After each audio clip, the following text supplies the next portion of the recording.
అందరికి నమస్కారం. క్షీరసాగర మదనం కార్యక్రమానికి స్వాగతం. కొంచెం వాతావరణం ప్రతికూలంగా ఉండడం కారణం బట్టి కాస్త ఆలస్యంగా మన యొక్క కార్యక్రమాన్ని ఆరంభించుకుంటున్నాం. మీ యొక్క సందేహాలను నివృత్తి చేయడానికి మన మధ్యలోనికి అపోస్తలులు, ప్రవక్త ఇప్పటికే కొన్ని వేల మంది, లక్షల మంది సందేహాలను నివృత్తి చేసినటువంటి దేవుని నోరు దైవజనులు అద్దంకి రంజిత్ ఓపిరి గారికి హృదయపూర్వకంగా స్వాగతాన్ని తెలియజేస్తున్నాను. Thank you. ప్రైజ్. ఇక మీ యొక్క సందేహాలు ఏమైనా ఉంటే నేరుగా కాల్ చేయండి. ఇప్పటికే కొందరు పంపించినటువంటి సందేహాలను మరి దైవజనుల దృష్టికి తీసుకొస్తూ ఉన్నాను. Sir praise Lord. Sir praise Lord. Sir మరి ఈరోజు మరి చూసినట్లయితే ఎస్పి బాలసుబ్రహ్మణ్యం గారు వారు మరి ఇక ఈ లోకంలో లేరు, వారు వెళ్ళిపోయినారు, చనిపోయినారు, ఈ వార్తలు వింటూ ఉన్నాం. అయితే ఎన్నో క్రైస్తవ పాటలను పాడి వారు ప్రజల దృష్టిని ప్రభు తట్టుకు మళ్లించినటువంటి సందర్భాలు ఎన్నో ఉన్నాయి. ఆయన అంటే ప్రపంచానికే తెలుసు, కులానికి మతానికి సంబంధం లేకుండా వారికి కూడా మరి యథార్థవాది టీవీ ఛానల్ ద్వారా నివాళులు అర్పిస్తూ ఉన్నాం. సార్ వారి గురించి మీ యొక్క స్పందన. ఎస్పి బాలసుబ్రహ్మణ్యం గారి మరణ వార్తను విని దుఃఖపడని సంగీతాభిమాని ఉండరు అని నేను నమ్ముతున్నాను. అపర గాన గంధర్వుడు, చక్కని వారిని గురించి ప్రశంసించడానికి ఇప్పుడు అవసరం లేదు. ఎందుకంటే బిట్ట మధ్యాహ్నపు సూర్యుడిని చూపించాల్సి వస్తే అదిగో సూర్యుడు అని చెప్తే అందరూ నవ్వుతారు. అంతగా సుపరిచితులు, జగద్విఖ్యాతిగాంచినటువంటి అద్భుత మధుర గాయకులు. నేను వ్యక్తిగతంగా వారి మరణాన్ని బట్టి నా కుటుంబ సభ్యుడు, కుటుంబ పెద్ద పోయినట్లుగా నేను కూడా చాలా నా మనస్సులో కృంగిపోయి ఉన్నాను. నేను ప్రార్థనలు కూడా చేసా యథార్థంగా, వారికి మరికొంతకాలం ఆయుష్కాలం ఈ ప్రభువా అని. వారిలో ఉండే ఒక మహోన్నతమైన వ్యక్తిత్వం ఏంటంటే అన్ని కులముల వారికి, అన్ని మతముల వారికి వారు స్నేహితులు. ఘంటసాల వెంకటేశ్వరరావు గారిని మనము ఈ సందర్భంగా వారికి కాంట్రాస్ట్లో మనం జ్ఞాపకం చేసుకోవచ్చు. వారు మహాగాయకులు. మరి ఘంటసాల వెంకటేశ్వరరావు గారిని మనం ఏదో ఎత్తిపడితే ఆయనకు వచ్చే గొప్పతనం ఏమీ లేదు. ఆల్రెడీ వాళ్ళందరూ కూడా ఒక ఐకానిక్ ఫిగర్స్ అన్నమాట. అయితే క్రిస్టియన్ పాటలు పాడాలని కొంతమంది రిక్వెస్ట్ చేస్తే వారు పాడని అన్నారు. నా స్వరము నా ఇష్టదైవమైనటువంటి వెంకటేశ్వర స్వామికి అంకితం, నేను ఇంకొక దేవుడి పాటలు పాడను అని ఘంటసాల గారు, వైష్ణవులు వారు మృదువుగానే తిరస్కరించారు. నేను పాడనండి, యేసుదేవుడనండి, ఇంకో దేవుడనండి, ఏ దేవుడైనా సరే నా స్వరం నా ఇష్టదైవమైనటువంటి వెంకటేశ్వర స్వామికి అంకితం, నేను పాడనని చెప్పేశారు. కానీ అంత రిజిడ్గా ఉండలేదు ఎస్పి బాలసుబ్రహ్మణ్యం గారు. యాక్చువల్గా వారి రహస్య హృదయాంతరంగంలో యేసుప్రభు అంటే చాలా అభిమానం వారికి. పండు ప్రేమ్ కుమార్ గారు సాక్ష్యం ఇచ్చేదా అనే క్యాసెట్ ఆల్బమ్ తయారు చేసినప్పుడు వైపి ప్రసాద్ గారు, ఎస్పి బాలసుబ్రహ్మణ్యం గారి పర్సనల్ పబ్లిస్ట్ గారు వైపి ప్రసాద్, వారు దానికి సంగీతం సమకూర్చారు. అయితే ఆ సమయంలో నాకున్నది నీవేనని, నన్ను గన్నది సిలువేనని అనే పాట పాడడానికి ప్రయత్నించి ఒక రోజంతా పట్టింది వారికి, ఎస్పిబి గారికి. నాకున్నది నీవేనని ఆ మాట పలకగానే ఏడ్చేవారు అన్నమాట. ఆయన దుఃఖం తట్టుకోలేక పక్క గదిలోకి వెళ్ళి వెక్కి ఏడ్చి మళ్ళీ ముఖం కడుక్కొని చన్నీళ్ళతో మళ్ళీ వచ్చి మైక్ ముందు నిలబడి నాకున్నది నీవేనని అనగానే ఏడుపు ఆపుకోలేక అలాగా ఒక రోజంతా పట్టింది ఆ పాట రికార్డ్ చేయడానికి. అంటే ఒక భక్తుడు ఎవరో యేసు ప్రభువుతో తనకున్న అనుబంధాన్ని, ఆ అనుబంధము, ఆ యొక్క ప్రేమ, ఆ ప్రేమను వ్యక్తం చేస్తూ రాసినటువంటి గీతాన్ని ఎస్పీబీ గారు తన హృదయ గీతంగా, తన ఆత్మీయ పాడుతున్నట్టుగా ఇది నా మాట, ఇది నా పాట, నా సాక్ష్యం అన్నంతగా మమేకమై పాడారు. నేను అనుకుంటున్నాను యేసు ప్రభువును పండు ప్రేమ్ కుమార్ గారు, ఆయన కూడా సినీ ఫీల్డ్ నుంచి వచ్చిన వారు కదా, వారు రక్షణ పొందిన తర్వాత వారు ఆ ఆల్బమ్ ప్రొడ్యూస్ చేసినప్పుడు సూపర్ హిట్ ఆల్బమ్ అది. ఆ సమయంలో ప్రేమ్ కుమార్ గారు యేసు ప్రభు పట్ల తన ప్రేమను వ్యక్తం చేశారు. దానికి ఎస్పీబీ గారు అంత కదిలిపోవాల్సిన అవసరం లేదు.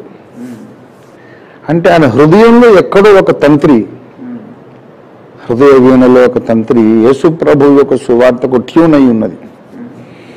అది చాలా మహోన్నతమైన వ్యక్తి వారు. అంత హిమాలయ శిఖరాగ్ర స్థాయికి ఎదిగినా కూడా ఒక చిన్న పిల్లవాడిని, ఒక చిన్న పాపాయిని సగౌరవంగా సంబోధించి పలకరించేటటువంటి సౌజన్యము, గౌరవం ఉన్నటువంటి, గౌరవం చూపగలిగినటువంటి సహృదయులు. ఇంకా వారు లేని ఈ లోటు ఎవరూ తీర్చలేరు. ఎప్పటికీ ఆ గ్యాప్ అలాగ ఉండిపోతుంది.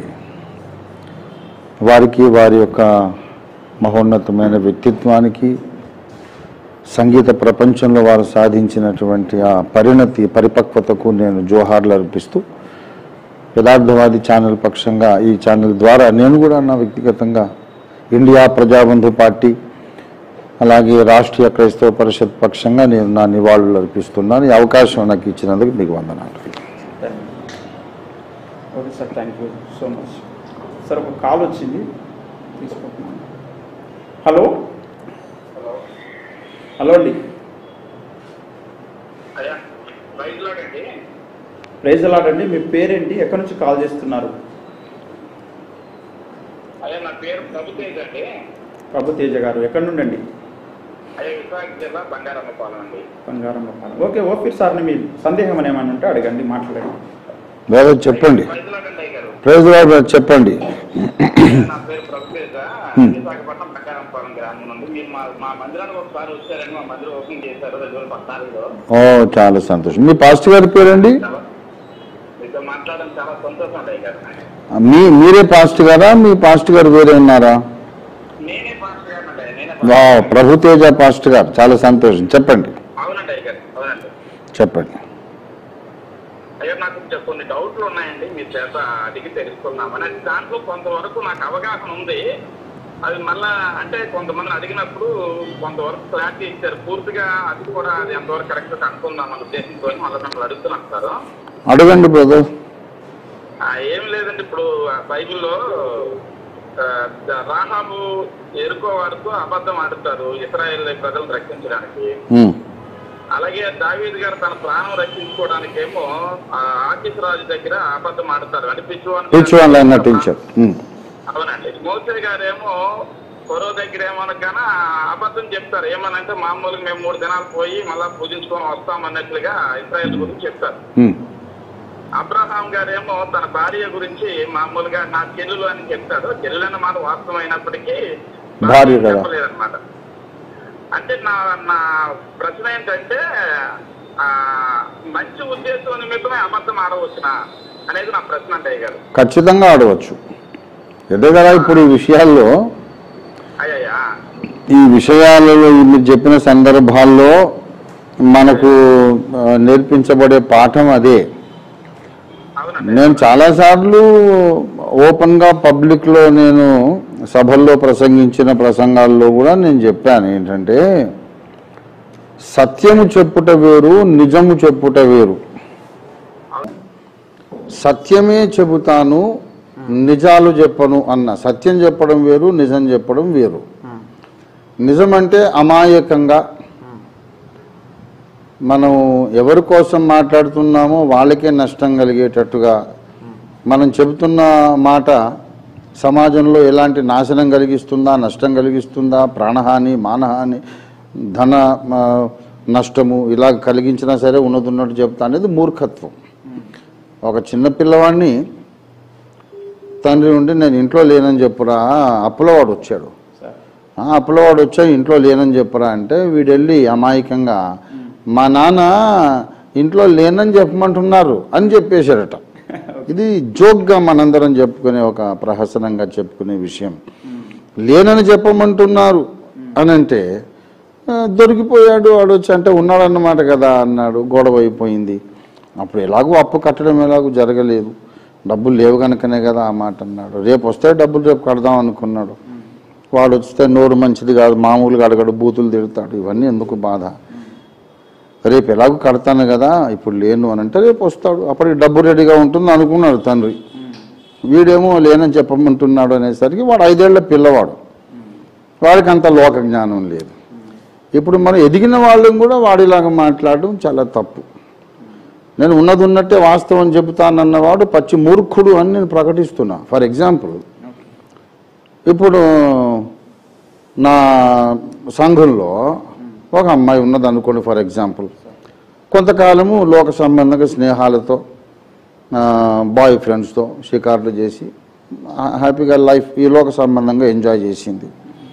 కొంతకాలం అయినాక ఆమె రక్షణ పొంది మారు మనసు పొంది తన జీవితం పద్ధతిని మార్చుకొని ఎక్కువ ప్రార్థనలు గడుపుతూ ఇంకా దేవుడు, బైబిల్ గ్రంథం, ప్రార్థన తప్ప నాకు ఇంకోటి లేదు, ఇదే ప్రపంచం అని ఆమె చక్కగా ప్రభువులో జీవిస్తూ ఉంది. ఆమెకు పెళ్లి సంబంధం వచ్చింది. పెళ్లి సంబంధం వచ్చినప్పుడు నన్ను అడుగుతారు పాస్టర్ని కనుక, ఆ అమ్మాయి ఎలాంటిదండి అని అంటే నేను ఎక్సలెంట్ గర్ల్ అండి, చాలా భక్తిపరురాలు, ప్రార్థనా పరురాలు, మచ్చలేని అమ్మాయి, చేసుకోండి, మీ ఇల్లు బాగుపడుతుంది, మీ వంశం అభివృద్ధి అవుతుంది, చాలా యోగ్యురాలండి అని నేను చెబుతాను. అంతే తప్ప ఒకప్పుడు బాయ్ ఫ్రెండ్స్ ఉండేవాళ్ళండి ఇప్పుడు లేరండి అని చెప్తానండి. అలా చెబితే నేను మూర్ఖుణ్ణి, ఆ అమ్మాయికి నేను నష్టమే చేస్తున్నాను. అలా చెప్పడము చాలా దారుణమైన ద్రోహం. ఎందుకంటే ఇలా నేను చెప్పిన మాట ఒకప్పుడు బాయ్ ఫ్రెండ్స్ అంట, ఇదేమి స్టోరీయో ఏమో మాకు తెలియదండి, ఏం క్యారెక్టరు మాకు అక్కర్లేదు అని వాళ్ళు వెళ్ళిపోతే, ఇలాగ 4 సంబంధాలు వెళ్ళిపోతే మారుదామనుకున్న అమ్మాయి కూడా మళ్ళీ చెడు జీవితానికి ఆమె డైవర్ట్ కావడానికి 100% అవకాశం ఉంది. నేను మారినా నన్ను ఎవరు కూడా నమ్మడం లేదు, ప్రోత్సహించడం లేదు, పెళ్లి చేసుకొని కుదురుగా ఉందామంటే నాకు అవకాశం ఇవ్వడం లేదు అని ఒక తిరుగుబాటు మనస్తత్వం వచ్చేసింది అనుకోండి. మళ్ళీ ఆవిడ బాయ్ ఫ్రెండ్స్, క్లబ్లు, బబ్బులు అలవాటు అయిపోతుంది, పబ్బులకు తిరగడం అలవాటు అయిపోతుంది. మరి అలాంటప్పుడు ఆమెను జరగొట్టింది నేనే కదా. కాబట్టి బాధ్యతాయుతమైన వ్యక్తులు ఎప్పుడు కూడా ఉన్నట్టు చెప్దామని కాదు, నేను ఈ మాట చెప్పడం వల్ల సమాజంలో మంచి జరుగుతుందా లేకపోతే కీడు జరుగుతుందా. ఇప్పుడు చాలా రోజుల కింద నేను చెప్పాను ఒక హైవే మీద, ఇప్పుడు హైవే పేరు కూడా నేను చెప్పను, చెప్తే మళ్ళీ అది డ్యామేజే.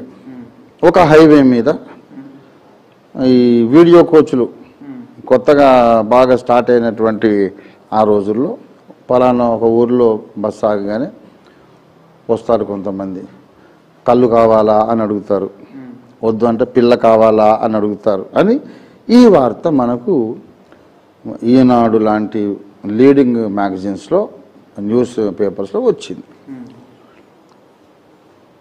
కళ్ళు కావాలా పిల్ల కావాలా అనేది. అంటే అక్కడ కళ్ళు అనేది అమ్ముతారు, లేకపోతే ఒక కాల్ గర్ల్ కూడా రెడీగా ఉంటుంది. అక్కడ ఆగి ఒక అరగంట సేపు రెస్ట్ తీసుకుంటారు, వాడు పక్కకి వెళ్ళి ఆ పాప కార్యం మీద వచ్చేసి అక్కడి నుంచి మళ్ళీ ఎక్కి వెళ్ళిపోతారు, బస్సులు మళ్ళీ స్టార్ట్ అవుతాయి. ఇలాగా విచ్చలవిడిగా హైవే మీద రోడ్డు ప్రక్కన వ్యభిచారము, కళ్ళు, సారా ఎంత అవైలబుల్గా ఉంది అని న్యూస్ పేపర్స్లో రాశారు. రాసినందుకు ఏం జరిగింది? ఇప్పుడు ఈ న్యూస్ పేపర్లో మీడియాలో ఉండే పెద్ద మనుషులందరికీ నేను చెప్తున్న విషయాలు వింటుంటే వాళ్ళ జ్ఞాపకం వచ్చి ఉంటుంది తప్పకుండా 100%. వాళ్ళు అమాయకంగానే, అంటే ఉన్న వాస్తవాలు మనం చెప్పాలి కదా, వార్తాపత్రిక అందుకే ఉంది కదా అనుకున్నారు. ఎప్పుడైతే ఇది జరిగిందో అసలు అమ్మాయిలు ఎక్కడ దొరుకుతారు అని వెతుక్కొని దొరకలేక బాధపడుతున్న యవనస్తులు, చెడిపోదాం అనుకునే అవకాశాలు లేక బాగా ఉన్నవారు, వాళ్ళందరూ పలానా అడ్రస్కు వాళ్ళందరూ పొలోమని పరుగు అక్కడికి వెళ్ళారు. అక్కడికి వెళ్ళగానే వీళ్ళకి కావలసిన వేశ్యలు దొరికారు, కావలసిన మందు దొరికింది. కానీ ఆ ఊళ్ళో ఉన్న పిల్లలకి పెళ్లి సంబంధాలు కుదరడం కష్టమైపోయింది. ఈ వార్త రాసి ప్రయోజనం ఏముంది? అమ్మాయిలకు పెళ్ళిళ్ళు కావడం లేదు, అలాగే ఆ వేశ్యలకు మాత్రం వ్యాపారం బాగా జోరుగా సాగింది. ఆ మందు సరఫరా చేసేవాళ్ళు, వైన్ విస్కీ సరఫరా చేసేవాళ్ళు, వేశ్యలను సరఫరా చేసే వాళ్లకు వ్యాపారం ఒక్కసారిగా భగ్గుమని 100 రెట్లు అంటుకుంది, 100 రెట్లు అభివృద్ధి అయింది. జరిగే చెడు పని ఇంకా ఎక్కువైంది. ఆ ఊరిలో ఉన్న మంచి వాళ్ళకు కూడా చెడ్డ పేరు వచ్చి ఆ ఊరు అమ్మాయిలంటే పెళ్లి సంబంధాలు కుదరకుండా పరిస్థితి అలా చెడిపోయింది. అప్పుడు అక్కడి నుంచి చాలా కుటుంబాలు వలస వెళ్ళిపోయి వేరే ఊర్లో వెళ్ళి స్థిరపడ్డారు. కాబట్టి ఒక చెడ్డ పని జరిగింది, చెడ్డ విషయం ఉంది, దాన్ని ఉన్నట్టు మాట్లాడడం అనేది తెలివి తక్కువ పని. మనం ఈ మాట మాట్లాడుతున్నాం, ఈ వార్త రాస్తున్నాం, దీనివల్ల సమాజంలో చెడు ఎక్కువ అవుతుందా, మంచి ఎక్కువ అవుతుందా, చెడ్డ వాళ్ళకి హెల్ప్ అవుతుందా, మంచి వాళ్ళకి హెల్ప్ అవుతుందా? బాధ్యతాయుతమైనటువంటి సంభాషణ మనం నేర్చుకోవాలి. అలాగే ఇప్పుడు కమ్యూనిస్టు దేశాల్లో బైబిళ్ళు ఉన్నాయి, బైబిళ్ళు అక్కడికి స్మగుల్ చేస్తారు. స్మగుల్ చేస్తే వాళ్ళ పైన ఏంటంటే విప్లవ సాహిత్యము, కమ్యూనిస్ట్ సాహిత్యం పెట్టుకుని అడుగున బైబిళ్ళు పెడతారు. అక్కడ జైళ్లలో కానీ ఇతర స్థలాల్లో నిర్బంధంలో ఉన్న వాళ్ళకి ఈ బైబిళ్ళు సరఫరా చేస్తారు. లోపలికి వెళ్ళేటప్పుడు చూస్తాడు, పైన లెనిన్ సాహిత్యం, మావో సాహిత్యం ఉంటుంది. ఇంకా ఏముంది సార్ అంటే విప్లవ సాహిత్యం అని అబద్ధం ఆడాలి. వాడు అనుమానం వచ్చి ఇంకా అడుగుదాకా చూడమంటే ఒక 500 రూబుళ్ళు చేతిలో పెడతాడు. సరే సరే నడు అంట. అలాగ స్మగుల్ చేసినటువంటి బైబిళ్ళు, చలికి కప్పుకోవాల్సిన రగ్గులు, టిండ్ ఫుడ్ ఇలా విస్తారంగా కమ్యూనిస్ట్ దేశాల్లోనికి స్మగుల్ చేయబడుతూ ఉంది. అక్కడ నేను అబద్ధం ఆడను, సత్యమే చెప్తా నేను అని చెప్పేసి, ఏమీ లేదు సార్ పైన మాత్రమే లెనిన్ బుక్స్ ఉన్నాయి, లోపల బైబిల్స్ ఉన్నాయి సార్ అని చెప్తే ముందు వాళ్ళని కణతకు పెట్టి పాయింట్ బ్లాంక్ షూట్ చేసి పడేస్తారు. కాబట్టి ఒక మంచి పని కొరకు ఒక వాస్తవాన్ని దాచిపెట్టడం అనేది ఏమాత్రమూ తప్పు కాదు. నువ్వు ఏం చేసినా, ఇంతకుముందు కూడా చాలాసార్లు చెప్పాను, మళ్ళీ చెప్తున్నా, what you do is not important as why you do it. ఇప్పుడు రివర్స్లో వస్తాను. ఇప్పుడు ఆ అమ్మాయి మార్పు పొంది చక్కటి జీవితం జీవిస్తున్న ఆమె నా బిడ్డ, నేను బాప్తిసం ఇచ్చిన బిడ్డ, ఆమె చాలా మంచిదని చెప్పి పెళ్లి చేయించేస్తాను నేను. ఎందుకంటే మంచిదే కాబట్టి. జన్మతః అందరం పాపులమే, అందరికీ ఒక టర్నింగ్ పాయింట్ ఉంటుంది. నెగిటివ్ ఎందుకు నేను చెప్పను. అలా కాకుండా ఒకప్పుడు ఏదో అయిందంట కదా విన్నామంటే నువ్వు నాదంతా పచ్చబద్ధం అండి అని కూడా చెప్తాను, బొంకుతాను సంతోషంగా. ఇంకొకటి ఉండి లేదు నేను సత్యమే చెబుతానే, నేను సత్యహరిశ్చంద్రుణ్ణి, నష్టమైన లాభమైన ఉన్నమాట ఉన్నట్టే చెబుతాను అని ఒకడు వచ్చి, లేదు సార్ ఆ అమ్మాయి మొదటి నుంచి ఎలాగంటే ఇలాగంతా తిరిగింది, ఆమె బాయ్ ఫ్రెండ్స్ కూడా నాకు తెలుసు, తర్వాత ఇప్పుడు మారిందంటుంది, ఏం నమ్మకం ఆ దేవుడికి ఎరకనండి, ఈ పాస్టర్ గారు ఏదో ఆమెను వెనకేసుకొస్తున్నాడు తప్ప నిజంగా వాడు చెప్పిందేమో వాస్తవం చెప్పి పెళ్లి చెడగొట్టాడు. దేవుడు వాడికి బహుమానం ఇయ్యడు.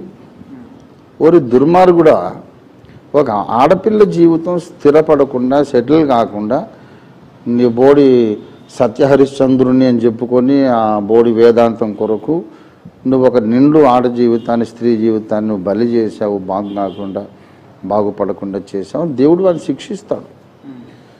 కాబట్టి వాస్తవాలు చెప్పాలి అనే మూర్ఖత్వం మానుకోండి. ఏది మాట్లాడితే సువార్త ముందుకెళ్తుందో, ఏది మాట్లాడితే దేవుని బిడ్డలకు మేలు కలుగుతుందో, ఏది మాట్లాడితే సాతాను యొక్క కార్యాలు భగ్నం అవుతాయో అది మాట్లాడడం సత్యం. సత్యం వేరు, నిజం వేరు. నేను దీని మీద చాలా విషయాలు చెప్పాను, చాలా సుదీర్ఘమైన ప్రసంగాలు ఉన్నాయి. ఓకే, చిన్న అంతరాయం కలిగింది. మళ్ళీ మేము ముందుకు రావడానికి ప్రభువు చూపిన కృపకై దేవునికి మహిమ కలుగును గాక. రండి, మరి కొన్ని కాల్స్ వస్తూనే ఉన్నాయి. అంతకుముందు కొన్ని ముఖ్యమైనటువంటి ప్రశ్నలు ఉన్నాయి, వాటిని మరి దైవజనుల దృష్టికి తీసుకొస్తున్నాను. సార్, మరి చందానగర్లో మరొక పరువు హత్య జరిగింది. మరి వైశ్య కులానికి చెందినటువంటి అబ్బాయి హేమంత్, రెడ్డి కులానికి చెందినటువంటి అవాంతి, ఇద్దరు ప్రేమించుకొని పెళ్లి కూడా చేసుకున్నారు. మరి ఇది ఇష్టం లేనటువంటి వారి యొక్క తండ్రి గారు, అమ్మాయి తండ్రి గారు అబ్బాయిని మరి హత్య చేయించడం, కిడ్నాప్ చేసి హత్య చేయడం అనేది చేయించడం జరిగింది. మరి ఇలాంటి కులాల పేరు మీద ఇంకెంతమంది చనిపోవాలి? దీనికి పరిష్కారం ఏంటి? సమాజం ఏ విధంగా ఆలోచించాల్సినటువంటి అవసరం ఉందంటారు? ఇప్పుడు మొట్టమొదటి విషయం ఏంటంటే, ఇటువంటి పరువు హత్యలు అనేకము అసంఖ్యాకంగా సర్వత్రా భారతదేశంలో జరుగుతూనే ఉన్నాయి. హిందీ బెల్ట్లో చాలా ఎక్కువ జరుగుతున్నాయి. అయితే మీడియాలోకి అవి రాకుండా, ఆ వార్తలు ప్రసారం కాకుండా అణిచివేస్తారు. కులం పేరు మీద పరువు కొరకు హత్యలు చేయడం అనేది భారతదేశంలో సర్వసాధారణంగా జరుగుతుంది. ఇది ఆర్ఎస్ఎస్ ఆలోచన విధానం, ఆర్ఎస్ఎస్ సిద్ధాంతాలకు వచ్చినటువంటి విషపు కాయలివి, విషపు ఫలాలు. ఆర్ఎస్ఎస్ భావజాలానికి ఇట్లాంటి మారుతి రావులు, ఆయన పేరేంటో, ఇది చందానగర్లో చంపించిన, అల్లుండి చంపించిన, ఇటువంటి వాళ్ళే పుడతారు తప్ప ఆర్ఎస్ఎస్ భావజాలానికి ఒక నేతాజీ సుభాష్ చంద్రబోస్ పుట్టడు, ఒక శివాజీ పుట్టడు, తర్వాత ఒక మహాత్మా గాంధీ పుట్టడు. ఆర్ఎస్ఎస్ భావజాలానికి ఒక అంబేద్కర్ పుట్టడు. ఆర్ఎస్ఎస్ భావజాలానికి పుట్టేటటువంటి సంతానం ఏంటంటే ఇట్లాంటి హంతకులు, ఇట్లాంటి నీచులు, నికృష్టులు. ఇలాంటి పరువు హత్యలన్నిటికీ ఇది ఒకటే కాదు, ఇంకా ఇలాగ జరుగుతున్న అన్నిటి కూడా ఆర్ఎస్ఎస్ సిద్ధాంతకర్తలే దీనికి బాధ్యత వహించాల.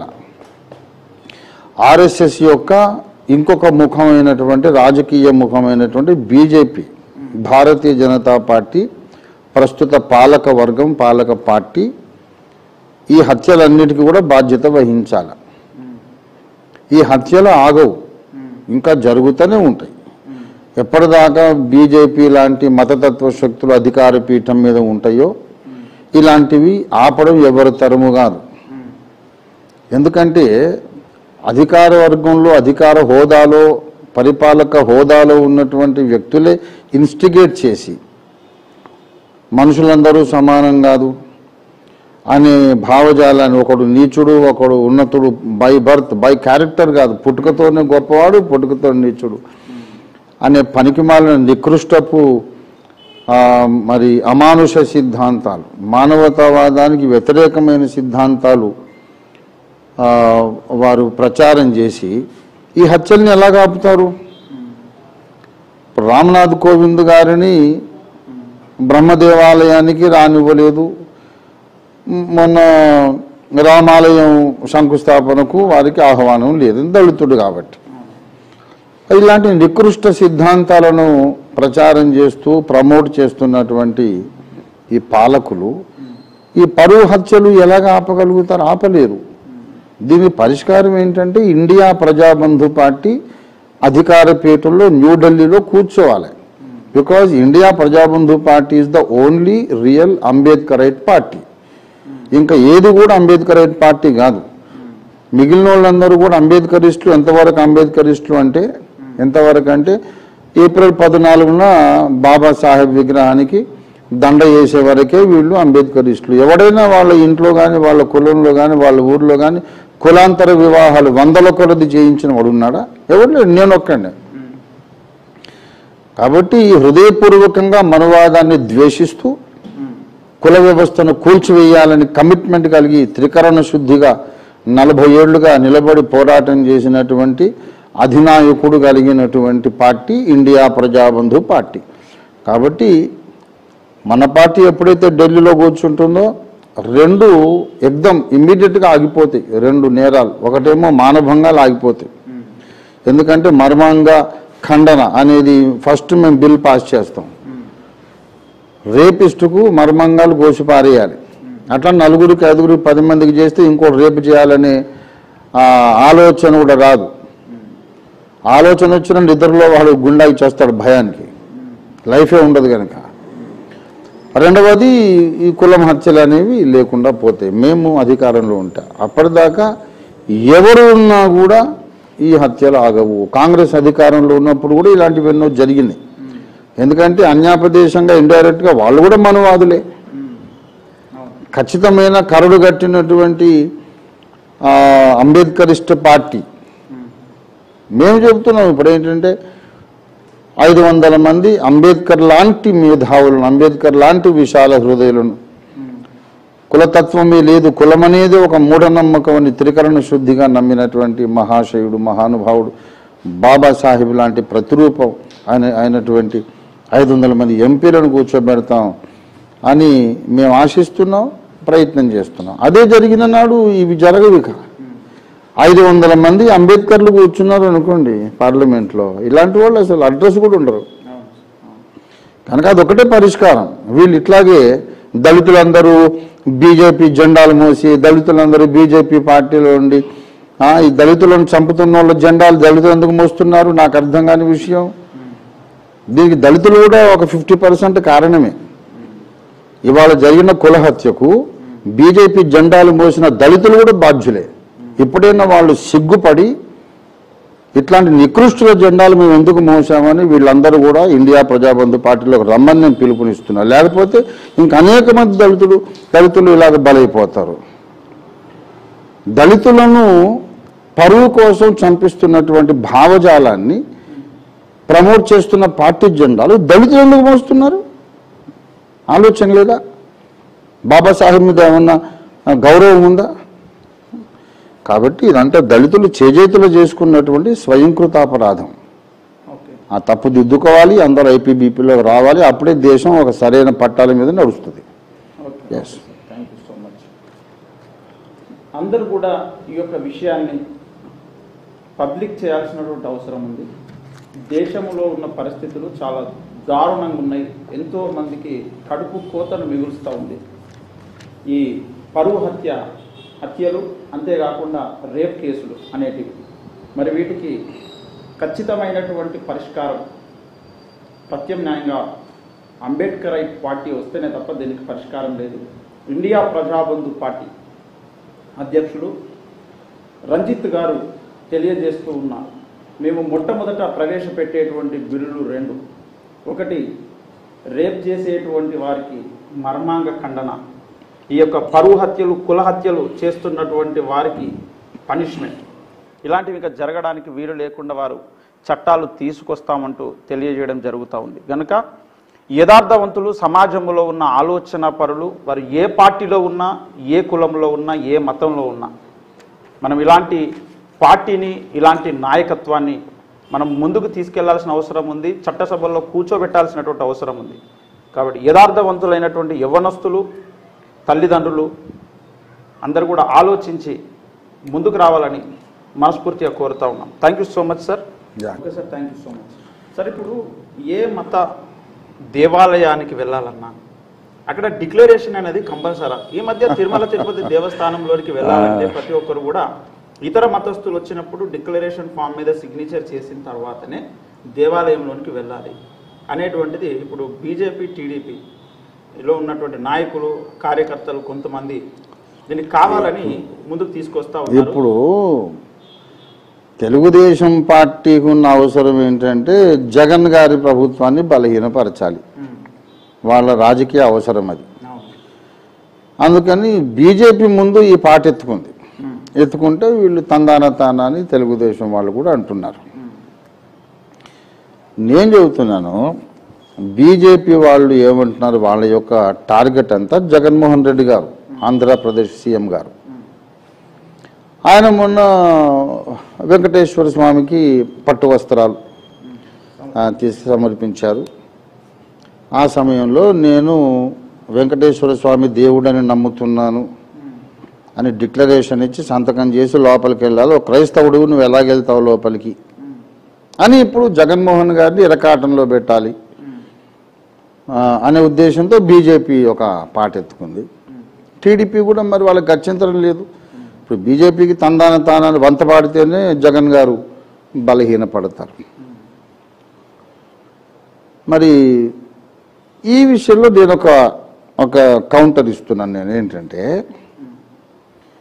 ఒక మతానికి చెందిన ప్రార్థనా స్థలానికి వేరే మతస్థుడు వెళితే నేను ఆ మతంలోకి కన్వర్ట్ అయ్యాను, ఆ మతమునే నేను నా ధర్మంగా స్వీకరిస్తున్నాను, ఆ దేవుణ్ణే నా దేవుడిగా స్వీకరిస్తున్నానని ఒప్పుకొని రిటర్న్గా డిక్లరేషన్ ఇవ్వకుంటే లోపలికి వెళ్ళొద్దు అనేది నిజమైతే, మరి బీజేపీ నాయకులు, ఇతర పార్టీల నాయకులు, టీడీపీ అంటే నాకు కొంచెం సాఫ్ట్ కార్నర్ ఉంది కనుక ఇతర పార్టీల నాయకులు అన్నా, ఈ బీజేపీ నాయకులు, ఇతర పార్టీల నాయకులు ఎన్నికల సమయంలో మసీదుల్లోకి వెళ్ళి ఓట్లు అడుగుతున్నారు కదా, అప్పుడు వీళ్ళని పట్టుకొని సున్నతి చేయొద్దాం, మరి డైరెక్ట్గా సున్నతి చేయాలి. ఎన్నికలు అయిపోయేదాకా మానదు అది. ఈ లోపల ఇంకా ఆ పుండు మానాలంటే ఈ లోపల ఎన్నికల ఫలితాలు వస్తే ఇంతే సంగతులు చిత్తగించవలేను. ఇప్పుడు వీళ్ళు ఓట్లు అడగడానికి మసీదుల్లోకి పోయినప్పుడు అక్కడ సంతకం పెట్టి నేను నా రాముడు కాదు, ఇంకేం కాదు, ఇంక వేరే దేవుడు కాదు, కృష్ణుడు కాదు, రాముడు కాదు, నేను అల్లాయే దేవుడని ఒప్పుకొనుచున్నానని సంతకాలు పెట్టి లోపలికి వెళ్తున్నారా? మరి అప్పుడు లేని లా ఇప్పుడు ఎందుకు వచ్చింది? ఏ మతానికి చెందిన వాడైనా, ఏ మతానికి చెందిన ప్రార్థనా స్థలానికైనా తాత్కాలిక అవసరం కొరకైనా వెళ్ళొచ్చు. ఇది సెక్యులరిజం. అనేక మంది హిందువులు ముస్లిం దర్గాల దగ్గరికి వెళ్తారు. దర్గా దగ్గర వాళ్ళు ఏదో ప్రార్థనలు, పూజలు ఏదో చేసుకుంటారు. అక్కడుండే ఫకీరు, అక్కడుండే బాబా గారు ఆ నెమలిపించాల విసనకర్ర వాళ్ళ మీద మంత్రించి వాళ్ళ మీద విసిరి వెళ్ళండి మీకు సంతానం కలుగుతుంది అంటే కలుగుతున్నారు. వాళ్ళు ముస్లింలు ఎవరు? ఆ తర్వాత కూడా వాళ్ళు రామభక్తులే, కృష్ణ భక్తులే, వెంకటేశ్వర స్వామి భక్తులే. మరి ఆ లెక్కన అసలు వెంకటేశ్వర స్వామి భార్యనే బీబీ నాంచారి ముస్లిం. మరి ఆమె సంతకం పెట్టి లోపలికి వెళ్ళిందా? ఇదంతా అట్టం నాన్ సెన్స్ అండి. బీజేపీ వాళ్ళు చెప్పే ఏ సిద్ధాంతానికి కూడా తలకాయ ఉండదు, తోక ఉండదు. అందుకే వాళ్ళు అర్జెంటుగా దిగిపోవాలని వాళ్ళకి నేను సలహా చెబుతున్నా. అసలు సెక్యులరిజం అంటే వాళ్ళకి గౌరవం లేదు, సెక్యులరిజం అంటే వాళ్ళకి ఇష్టం లేదు. ఇలాగ ఏదోటి మాట్లాడి మత విద్వేషాలు రెచ్చగొట్టాలి. ఈ విద్వేషాలే వాళ్ళకు రేపు ఓట్లుగా మారుతాయనే వాళ్ళ యొక్క ఆశ. చాలా తప్పు సిద్ధాంతం. ఎవరైనా ఏ ప్రార్థనా స్థలానికైనా, ఏ దేవుని దగ్గరికైనా, ఏ భారత పౌరుడైనా తాత్కాలిక అవసరం కొరకైనా వెళ్ళొచ్చు. పర్మనెంట్గా కన్వర్ట్ అయితేనే వెళ్ళాలి అనేది ఒక మూర్ఖ సిద్ధాంతం. దీన్ని ఇండియా ప్రజాబంధు పార్టీ ఖండిస్తుంది నిర్ద్వంద్వంగా. Okay sir, thank you sir. మరి అదేవిధంగా అతి త్వరలో మరి ఇండియా ప్రజాబంధు పార్టీ ఫామ్లోకి రావాలని మనస్ఫూర్తిగా కోరుకుంటున్నాం సార్. మరి త్వరలో తెలంగాణ రాష్ట్రంలో జిహెచ్ఎంసీ ఎలక్షన్స్ జరగబోతా ఉన్నాయి కదా, మరి అందులో ఇండియా ప్రజాబంధు పార్టీ పోటీ చేస్తుందా? ఎలాంటి చర్యలు? ఒక శుభవార్త. అసలు మీకు నేను ప్రత్యేకంగా కృతజ్ఞతలు తెలియజేయాలి. ఎందుకంటే ఇవాళ నాకు అవసరమైన, నాకు పనికొచ్చే, ఈ ఉద్యమానికి పనికొచ్చే ప్రశ్నలు చాలా అడుగుతున్నారు. మీరు చాలా సంతోషము. స్టేట్ ఎలక్షన్ కమిషన్లో ఇండియా ప్రజాబంధు పార్టీ ఫుల్ ఫ్లెడ్జ్డ్గా రిజిస్ట్రేషన్ జరిగింది. సో స్థానిక సంస్థలలో పోటీ చేయడానికి ఇండియా ప్రజాబంధు పార్టీ అర్హమైన, యోగ్యమైన, ఆథరైజ్డ్ పార్టీగా ఉన్నది కనుక ఈసారి 150 మంది కార్పొరేటర్లను మేము నిలబెడుతున్నాం. 150 మందిని గెలిపించుకుంటాం అనే మాట అంటే వినడానికి బాగుండకపోవచ్చు, మరీ ఓవర్గా ఆయన ఊహించేసుకుంటున్నాడు అని. కానీ మా ఆశ ఉండడం తప్పులేదు కదా, ఎక్స్పెక్టేషన్ తప్పులేదు కదా. డెఫినెట్గా వీ వాంట్ టు కాంటెస్ట్ మా ఇండియా ప్రజాబంధు పార్టీ బూర గుర్తు మేము తప్పకుండా 150 మంది కార్పొరేటర్లను నిలబెడతాం. ఎవరైతే ఆ స్థానికంగా ఉన్నటువంటి బలాబలాలు చూసుకొని ఎవరైతే గెలుపు గుర్రాలో అంబేద్కరిస్టులో పార్టీ ఆశయాలకు ఎవరైతే నిబద్ధులో వాళ్ళని నిలబెడతాం. తప్పకుండా మనకి ఇంకొక 3.5 సంవత్సరాలు 4 ఏళ్ల వరకు జనరల్ ఎలక్షన్స్ లేవు కాబట్టి స్థానిక సంస్థల మీద ఫుల్గా దృష్టి పెట్టాము. 100%గా మేము ఆంధ్రాలో కూడా మా రిజిస్ట్రేషన్ జరుగుతుంది స్టేట్ ఎలక్షన్ కమిషన్, అక్కడ కూడా నిలబెడతాము. డెఫినెట్గా అంతవరకు ఇక మళ్ళీ లోక్సభ ఎన్నికలు డిక్లేర్ అయ్యే వరకు లోకల్ బాడీస్ అన్నిట్లో కూడా తప్పకుండా నిలబడతాం. Okay sir, congratulations sir. Thank you. Registration అయినందుకు పార్టీ 2 రాష్ట్రాల్లో కూడా. Thank you very much. Thank you so much sir. Sir అదేవిధంగా పోయిన వారము మీరు ఒక ప్రశ్నకి జవాబు చెప్తూ అయ్యప్ప స్వామి భక్తుడు చర్చిలోకి వచ్చి చెప్పులు వేసుకొని వెళ్ళి తాను చర్చిలో అలా అంటున్నందుకు తన్నమని అన్నారు, కొట్టమని అన్నారు. మరి కొట్టిన వాళ్ళను కొట్టడం, తిట్టిన వాళ్ళని తిట్టడము బైబుల్ ఖండిస్తుంది కదా. ఆ వీడియోని తీసుకొని ఒక సహోదరుడు యూట్యూబ్లో మాట్లాడుతూ ఉన్నాడు మీ యొక్క వీడియోని తీసుకొని. మరి మీరు అలా ఎందుకు చెప్పారు? అలా క్రైస్తవులు అలా చేయకూడదు కదా అనే ఉద్దేశం ఉన్నది క్రైస్తవ సమాజంలో. దీనికి మీరు ఇచ్చేటువంటి జవాబు చెప్తాను. ఆ పాస్టర్ గారి పేరు స్టీఫెన్ బాబు. నేను చూశాను నా క్లిప్ చూశాను. చాలా ముద్దొచ్చాడు, బుగ్గలు చబ్బిగా చక్కగా ఉన్నాడు. I felt like a father. నా కొడుకులాగా అనిపించాడు ఆయన. నేను సేవ ప్రారంభించినప్పుడు బహుశా పుట్టుండకపోవచ్చు. అందును బట్టి ఆయన నేను చిన్న చూపు చూడట్లేదు. ఏజ్ది ఏమున్నది, వయసులో ఎక్కువ తక్కువ ఉండొచ్చు, జ్ఞానంలో మాత్రం వేరే అంచనాలు ఉండొచ్చు. So I respect him. వారిని ఏ రకంగా కూడా మనం తృణీకరించట్లేదు. కానీ ఆయనకు విషయం తెలియదు అని నేను స్థిరంగా నమ్ముతున్నాను. అంటే మంచి ఉద్దేశం, వారి ఉద్దేశం మంచి ఉద్దేశమా, మంచి క్రైస్తవులను తయారు చేయాలి, యేసు ప్రభువు లాగా ఉండాలి, బైబిల్ ప్రకారంగా క్రైస్తవులు ఉండాలనే ఉద్దేశమే వారికి ఉన్నది. అంతేగాని ఓఫీర్ గారిని ఏదో చేయాలి, ఓఫీర్ గారిని ద్వేషించాలనే ఉద్దేశం ఆయనకు లేదు. అయితే నేను చెప్తున్నాను విషయం ఏంటంటే, ఆ వీడియోలో ఆ ప్రసంగంలో ఆ పాస్టర్ స్టీఫెన్ బాబు గారు ఆయన చెప్పారు, కీడుకు ప్రతి కీడు ఎవరికైనా చేయొద్దు, మిమ్మల్ని హింసించే వారిని హింసించొద్దు, ప్రార్థన చేయండి అన్నారు. అయితే ఇప్పుడు విషయంను విశ్లేషించడానికి అవసరమైనంత పెద్ద మనస్సు అట్లాంటి వాళ్ళకు ఉండదు. వాళ్ళకి చాలా లోకల్ మైండ్. ఇప్పుడు లేకపోతే ఇట్లాంటి విషయాలు అర్థం చేసుకోవాలంటే యూనివర్సల్ మైండ్ ఉండాలి, విశ్వాన్నే ఆకలింపు చేసుకున్న మైండ్ ఉండాలి. వాళ్లకు తెలియని విషయం ఏంటంటే, పర్సనల్ మ్యాటర్లో గ్రడ్జ్ పెట్టుకొని పగ తీర్చుకోవడం వేరు, సామాజిక అంశముగా ఒక తప్పు జరిగినప్పుడు దాని పట్ల మనం స్పందించే విధానం ఎలా ఉండాలనే ఇష్యూ వేరు. తర్వాత పర్సనల్గా నన్ను హింసించినప్పుడు, నాకు నష్టం చేసినప్పుడు నేను క్షమించడం వేరు.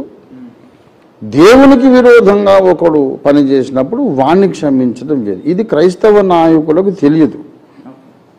ఖచ్చితంగా నేను నిండు మనోనిశ్చయత, మెంటల్ క్లారిటీతో, కాన్ఫిడెన్స్తో నేను చెప్తున్నా. ఇప్పుడు 2 బైబిల్ వచనాలు మీకు చూపించాలి. 109వ కీర్తన, సకల జనులు చిత్తగించాలి. 109వ కీర్తనలో 3వ వచనం, నన్ను చుట్టుకొని నా మీద ద్వేషపు మాటలాడుచున్నారు, నిర్నిమిత్తముగా నాతో పోరాడుచున్నారు, నేను చూపిన ప్రేమకు ప్రతిగా వారు నా మీద పగబట్టి ఉన్నారు. పర్సనల్ ద్వేషం ఇది. అయితే నేను మానక ప్రార్థన చేయుచున్నాను.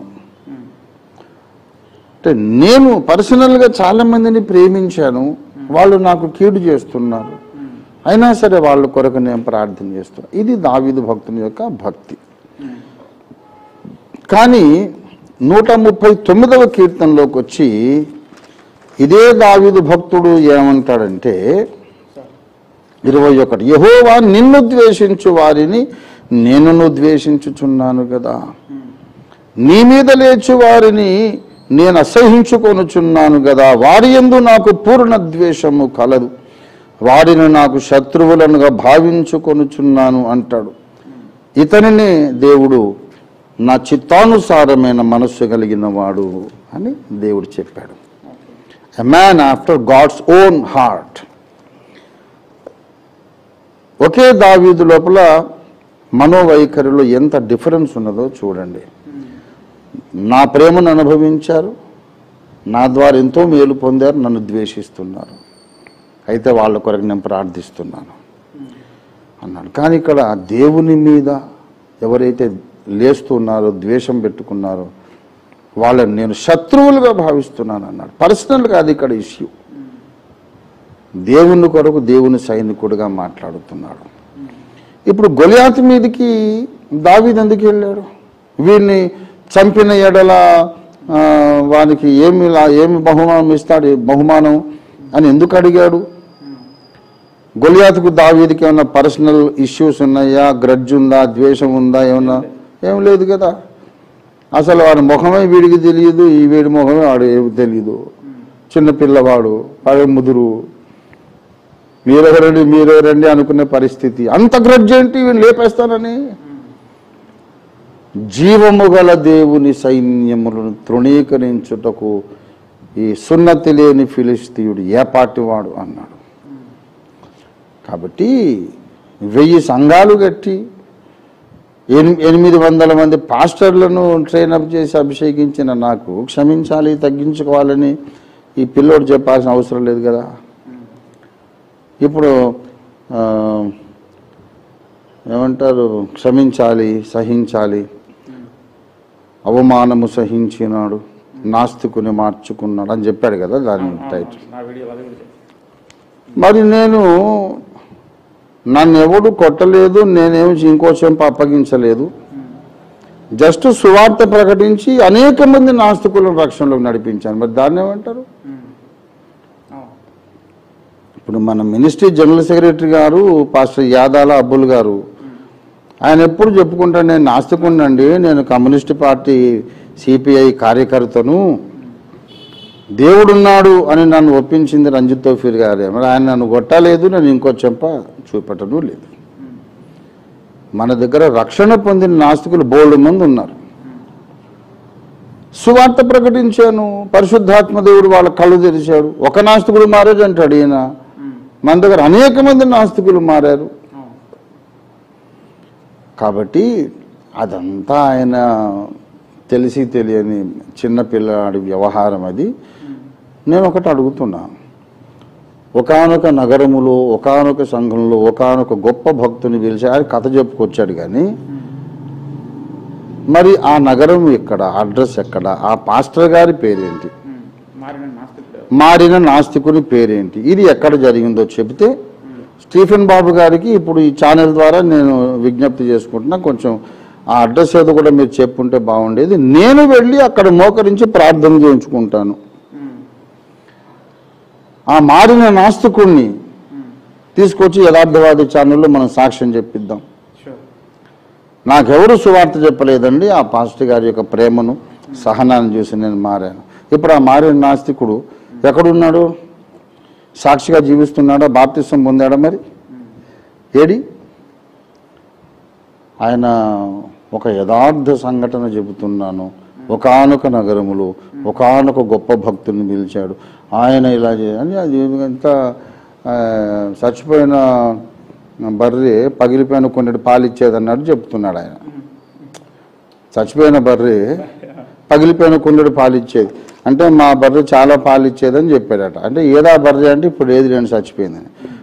కనీసం ఏ కుండ నిండా పాలిచ్చిందో ఆ కుండను చూపెట్టమని అంటే ఆ కుండ కూడా పగిలిపోయింది సార్ అని. ఇప్పుడు ఆ బర్రె లేదు, కుండ లేదు, పాలు లేవు, అట్లా చెప్తున్నాడు ఆయన. కాబట్టి అవన్నీ కాక్ అండ్ బుల్ స్టోరీస్ అటువంటి నేను చెప్తున్నా యథార్థంగా. ఇప్పుడు కాక్ అండ్ బుల్ స్టోరీస్ అన్నందుకు కూడా క్షమాపణ చెప్పుకుంటాం మళ్ళీ. ఆ పాస్టర్ గారు ఎవరు, ఆ నాస్తికుని పేరేంటి, ఈ సంఘటన ఏ ఊర్లో జరిగింది, నీకెవరు చెప్పారు, మాకు చెప్తే మేము వెళ్ళి అక్కడ మోకరించి ప్రార్థన చేయించుకుంటాం తప్పకుండా. ఆ తర్వాత కూడా మా వైఖరి మారదు. ఎందుకంటే వ్యక్తిగతంగా వచ్చినటువంటి శత్రువులను మేము ఎప్పుడు కూడా పగ తీర్చుకోలేదు. నాకు 62వ సంవత్సరం నడుస్తుంది. ఇప్పుడు 41 సంవత్సరాల సేవ. అన్యాయంగా నా మీద నిందలు ప్రచారం చేసిన వాళ్ళు ఉన్నారు. అన్యాయంగా నా దగ్గర కొన్ని లక్షల రూపాయలు తీసుకొని నన్ను నష్టపరిచిన వాళ్ళు ఉన్నారు. వాళ్ళని నేను తలుచుకుంటే నేను ఏమైనా చేయగలను. అంటే అంత శక్తి నెట్వర్క్ నాకున్నది. కానీ ఎవరిని నేనేమనలేదే. అందరికీ తెలిసిన విషయం. నాకు ఎవరెవరు ద్రోహం చేశారు, పగ తీర్చుకొనగలిగిన అవకాశం ఉండి కూడా మీకు మీరే పగ తీర్చుకొనక ఉగ్రతకు చోటీయుడి నేనే ప్రతిఫలమిత్తును అని ప్రభు సెలవిస్తున్నాడు అనే మాట నమ్మి పర్సనల్గా నాకు ద్రోహం చేసిన వాళ్ళని ఒక్కడి మీద కూడా నేను చెయ్యెత్తలేదు, నోరెత్తలేదు, క్షమించేశాను. నేను చెప్పేది దేవుని మీద లేచే వాళ్ళను, సువార్త గడ్డుగా నిలిచిన వాళ్ళని క్షమించమని ఎవరు చెప్పాడు? దావీదే కనుక బ్రతుకుంటే క్షమిస్తాడా? అసలు వీళ్ళు 139వ కీర్తన చదివారా? దావీదు తను వ్యక్తిగతంగా తనని గాయపరిచిన వాళ్ళనేమో దావీదు క్షమించాడు. కానీ దేవుని మీదకి లేస్తే నా శత్రువులు అని అన్నారు. కాబట్టి వీళ్ళు ఏం బైబిల్ చదివారండి? క్షమించడం అంటే దానికి ఒక లెక్క పత్రము, ఒక సమర్థింపు అది ఉన్నది. అడ్డగోలుగా అందరినీ క్షమించమని కాదు. వీళ్ళెంత రివర్స్ అంటే సువార్తకు వ్యతిరేకంగా వచ్చిన వాళ్ళనేమో క్షమిస్తారు, కానీ పర్సనల్గా వాళ్ళ ఆస్తి కబ్జా చేస్తే మరి క్షమిస్తారా? అక్కడ గొడవకు వస్తారు. ఇది నాకు చెప్పడం ఏంటి? నేను కోట్ల రూపాయలు నష్టపోయాను, ఎవరిని నేనేం దండించలేదు, నాకు శక్తి ఉంది. I can do anything if I want, but I didn't do anything. స్వార్థము లేకుండా బ్రతికి, స్వార్థం లేకుండా సేవ చేసి నన్ను గాయపరిచిన వాళ్ళు, నాకు నష్టం కలిగించిన వాళ్ళు ఎంతోమందిని నేను క్షమించేసి అందరి ఎదుట అతను ఒక ప్రేమ మూట, ప్రేమ నిండిన వ్యక్తి అని ఒక సాక్ష్యం పొంది జీవిస్తున్నాము. కానీ అదే సమయంలో సువార్తకు అడ్డంగా నిలిస్తే మాత్రం నేను క్షమించాను. ఈ మిగతా పాస్టర్లు ఎట్లా అంటే సువార్తకు అడ్డం వచ్చిన వాడిని ఏమనరు, వాళ్ళకి పర్సనల్ ఏమన్నా గడ్జు ఉంటే మాత్రం గొడవ దిగుతారు. కనుక వీళ్ళు ముందు సరిగా చదువు నేర్చుకుంటే మంచిది. హలో అండి, ఎవరు ఎక్కడి నుంచి కాల్ చేస్తున్నారు? మీ పేరేంటి? మీ పేరేంటండి? సార్ నా పేరు అజయ్ సార్. అజయ్ గారు, మీ ప్రశ్న ఓఫీర్ సార్ని అడగండి, సార్తో మాట్లాడండి. హలో అయ్య గారు, వందనాలండి. వందనాలు బ్రదర్ అజయ్ గారు, చెప్పండి. సార్ బాగున్నారండి? బాగానే ఉన్నాను, ప్రభుదేవ వల్ల, మీ ప్రార్థనల వల్ల. చెప్పండి సార్. నా ప్రశ్న ఏంటంటే సార్, మామూలుగా సార్ ఒక అతను అడిగాడు, గేదెల్ని అంటే వారం వాళ్ళు గొంతుకు వస్తారు సార్. సార్ మరి ప్రతిరోజు అతనే గొంతుకు వస్తారు, అది ఏమైనా పాపం, మనకేమైనా పాపం ఉంది సార్? ఏమీ తగలేదు. మనుషులకు వస్తే తప్పు, కానీ పశువులకు వస్తే తప్పులేదండి. నరహత్య చేయకూడదు అన్నాడు. ఈ జంతువులు దేవుడు మనకు ఆహారంగా ఇచ్చాడు, మనము ఆహారం కొరకు తింటున్నాము, వాటిని చంపుతున్నాము. వేరే వాళ్ళు కూడా తినడానికి మనం దాన్ని డ్రెస్సింగ్ చేసి ఇస్తున్నాం. అసలు ఏ మాత్రము భయపడాల్సిన అవసరం లేదు. సార్ ఇంకో ప్రశ్న ఏంటంటే సార్, మొదటి సమూయేలు గ్రంథం 14:25 వచనంలో సార్, యోనాతాను గారు ఆ తేనెని తింటారు కదా సార్. అప్పుడు తనకు తెలియదు కదా సార్, సౌలు తన తండ్రి సౌలు చెప్పింది తనకు తెలియదు కదా. తెలియదు కదా. మరి అయినా సార్ అతను మరణ శిక్షకి ఎలా పాత్రుడైంది సార్? ఇప్పుడు తెలిసి చేస్తే తెలియక చేస్తే మరణదండన అని సౌలు రాజు చెప్పలేదు. అక్కడ ఏంటంటే ఎవడు కూడా అసలు ఏ ఆహారము పుచ్చుకోవద్దు అనేది ఆ సైన్యం అంతా చేసుకున్న నిబంధన. ఈ విషయం తెలియక ఆయన తిన్నాడు. అక్కడ ఏంటంటే తెలిసి తెలియక అనే విషయం అక్కడ లేదు. అందుచేత ఏంటంటే ఆ తెలియడం అనే ఆ క్రైటీరియానే లేదు. తినొద్దు అంటే తినొద్దు అంతేగాని ఆయన తెలియక తిన్నాడు, అది విషయం. ఇప్పుడు తెలియకుండా ధర్మశాస్త్రం ఎటువంటిదంటే తెలియకుండా పోయి కరెంటు ప్లగ్లో వేలు పెడితే చచ్చిపోతాం కదా, నేను తెలియక పెట్టానంటే షాక్ రాకుండా ఉంటుందా? అవును సార్. అంత రిజిడ్గా ఉండేది ధర్మశాస్త్ర కాలం. సార్ ఇంకో ప్రశ్న సార్. యా సార్ ఈ మధ్య కొంతమంది సార్ అయ్యగారు అనొద్దు బ్రదర్ అనాలని సార్ ఇబ్బంది పెడతారు సార్, అది ఏది కరెక్ట్ సార్? దేవుడు అని తప్ప అన్ని అనొచ్చండి. దేవుడు అనొద్దు, దేవుడు అని తప్ప మిగతావి ఏమైనా అనొచ్చు. అసలు గలతీ సంఘస్థులు వాళ్ళు పాంప్లెట్ తీసుకొని వస్తారు సార్, అలా అయ్యగారులు కూడా అంటానికి వీలేదు, ఓన్లీ బ్రదరే అనాలి. మత్తయి సువార్తలో స్పష్టంగా చెప్పిండు, మీకు అర్థం కాలేదని చెప్పి వాళ్ళకి అర్థం కాలేదు. మనకు కొత్త నిబంధన సిద్ధాంతకర్త అపొస్తలుడైన పౌలు భక్తుడు యేసు ప్రభు వారు చెప్పిన మాట అపొస్తలులు పాటించినట్లు ఉన్నదే మనకు ప్రవర్తన నియమావళి, code of conduct, rule of conduct. దేవుడు చెప్పాలి, యేసు ప్రభు చెప్పాలి, అపొస్తలులు ఆచరణలో పెట్టి ఉండాలి. పౌలు భక్తుడు చెప్పిందే మనకి సిద్ధాంత పునాది సిద్ధాంతం. అంతేగాని యేసుప్రభువు చెప్పారు అంటే ఆయన చెప్పిన మనం ఎన్నో చేయటం లేదనే సంగతి ఇంతకుముందు ఇదే కార్యక్రమంలో బోలుసార్లు చెప్పాను నేను. మీరు రెగ్యులర్గా ఫాలో అవ్వండి. ఇప్పుడు ఎవడైనా అప్పు అడగగోరితే ముఖం చాటు చేయొద్దు, అప్పు ఇచ్చేసేమన్నాడు యేసుప్రభు వారు.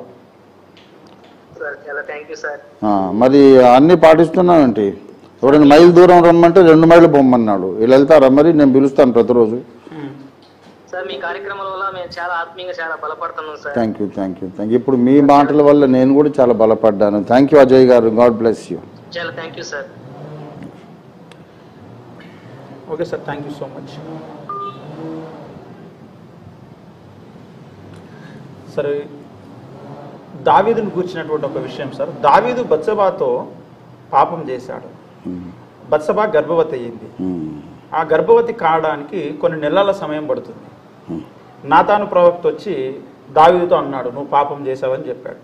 అంతలోపు దావీదు ప్రార్థన చేసుంటాడు కదా దేవునికి. అప్పుడు తనకు తప్పు చేశాను అనేటువంటి సంగతి స్పృహ తెలిసిందా లేదా అంటూ వరప్రసాద్ పెద్దపల్లి నుంచి అడుగుతా ఉన్నాడు. ఎందుకు చెప్పలేదు? తప్పు చేశాను అనేది తెలుసు కాబట్టి తప్పును కప్పిపుచ్చుకునే ప్రయత్నం చేశాడు.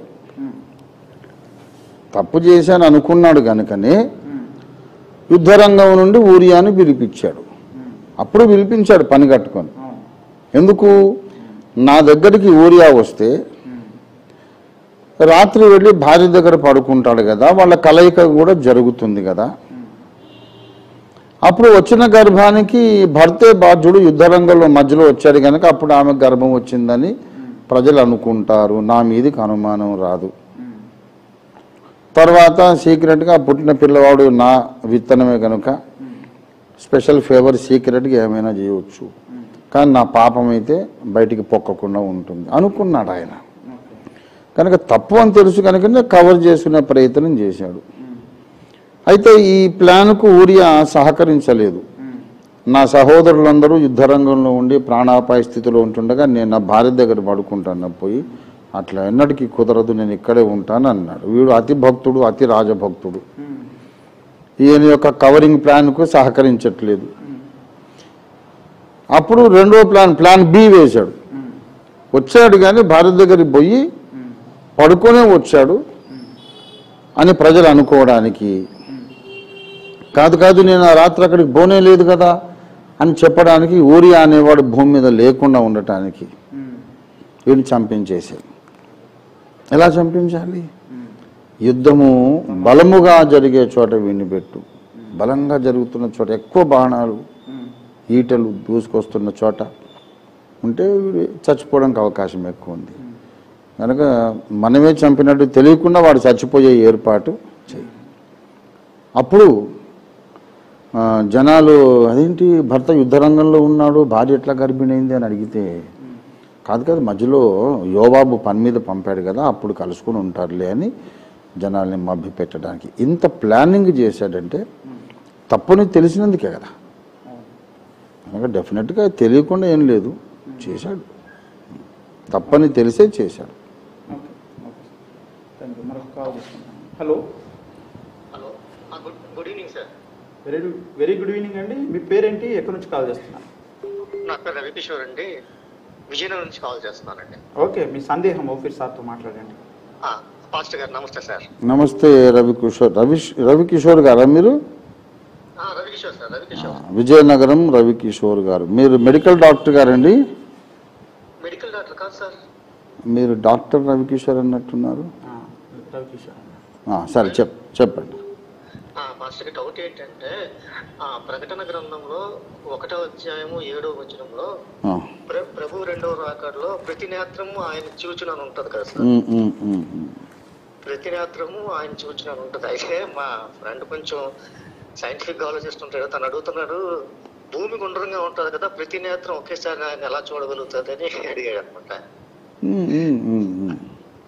అంటే ఒక విషయం ఏంటంటే భూమి గుండ్రంగానే ఉంటుంది. ఒక అర్ధగోళం వాళ్ళు చూస్తే అవతల అర్ధగోళం వాళ్ళు చూడలేరు. అయితే ఇక్కడ విషయం ఏంటంటే ఆయనను పొడిచిన వారును చూచెదరు అన్నారు. మరి ఆయన అదెందుకు ఆలోచించలేదు? యేసు ప్రభును పొడిచిన వాళ్ళు 2వ రాకడ దాకా బ్రతుకున్నారా?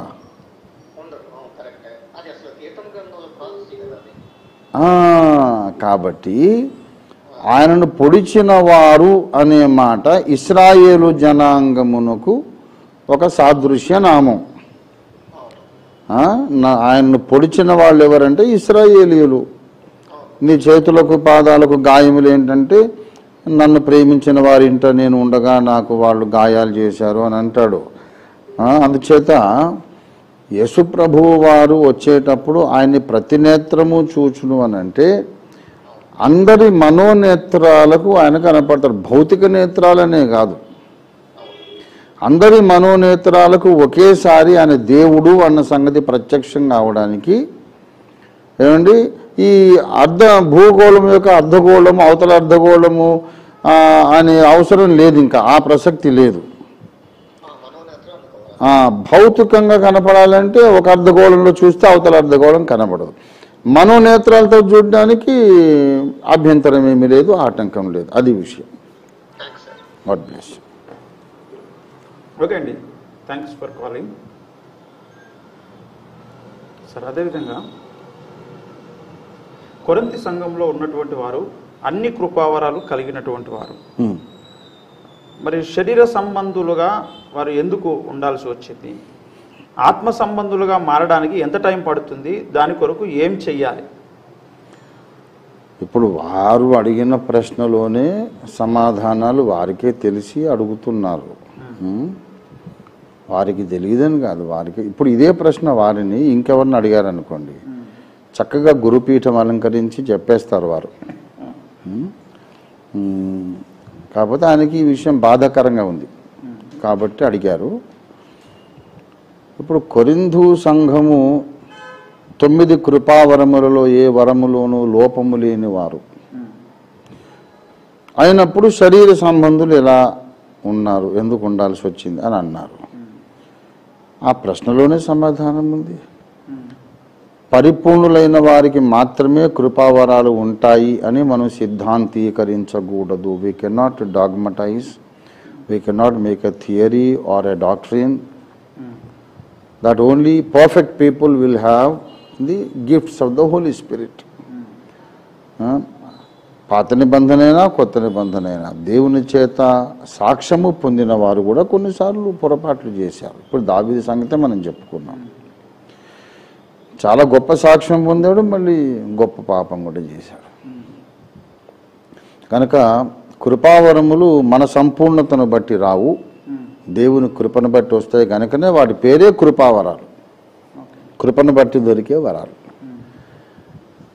తర్వాత సంపూర్ణులు కావడానికి ఎంత టైం పడుతుంది అనేది it may differ situationally from person to person. ఒకడికి 10 ఏళ్ళు పట్టొచ్చు, ఒకడికి ఏమో 20 ఏళ్ళు పట్టొచ్చు, 40 ఏళ్ళు పట్టొచ్చు. దానికి ఖచ్చితంగా ఇంత టైమే పట్టాలని లేదు. ప్రిస్క్రైబ్డ్ టైం ఒకటి ఉండొచ్చు. ఇప్పుడు MBBS చదివి హౌస్ సర్జన్సీ కూడా చేయడానికి 6 సంవత్సరాలు చాలు, 5 ఏళ్ళు, మళ్ళీ 1 ఇయర్ హౌస్ సర్జన్సీ. కానీ 10 ఏళ్ళు చేసిన వాళ్ళు కూడా ఉన్నారు. చార్టెడ్ అకౌంటెన్సీ కూడా 10 ఏళ్ళు చేసిన వాళ్ళు ఉన్నారు. ఎందుకంటే సబ్జెక్టులు పోతూ ఉంటాయి. ఇప్పుడు 1వ క్లాసు 3వసారి ఫెయిల్ అయిన వాళ్ళు కూడా ఉన్నారని విన్నాను ఈ మధ్య.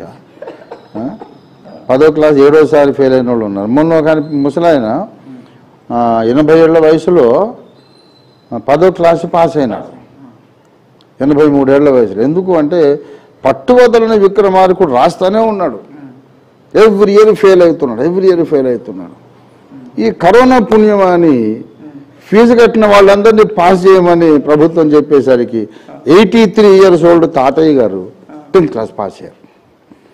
కనుక 10th క్లాస్ పాస్ అవ్వడానికి ఎంత టైం పడుతుంది అంటే మనిషికి 15 ఏళ్ల వయసు ఉండాలని చెప్తాం. 83 ఏళ్ళు అని చెప్పాం కదా, కానీ ఆయనకి 83 ఏళ్ల వయసు వచ్చింది. So it varies from person to person, situation to situation. దేవుడు వాండో చేస్తున్న కార్యానికి ఆ వ్యక్తి ఎంతవరకు లోబడతాడు, అతని హృదయ సున్నతి, విధేయత, ఇవన్నీ కూడా కంట్రిబ్యూటింగ్ ఫ్యాక్టర్స్. అది అందరికీ ఒకే రూల్ అని ఒకే టైం చెప్పలేము. Okay sir, thank you so much. మరొక కాల్ తీసుకుంటున్నా sir. Hello. Praise lord sister, మీ పేరేంటి, ఎక్కడి నుంచి కాల్ చేస్తున్నారు?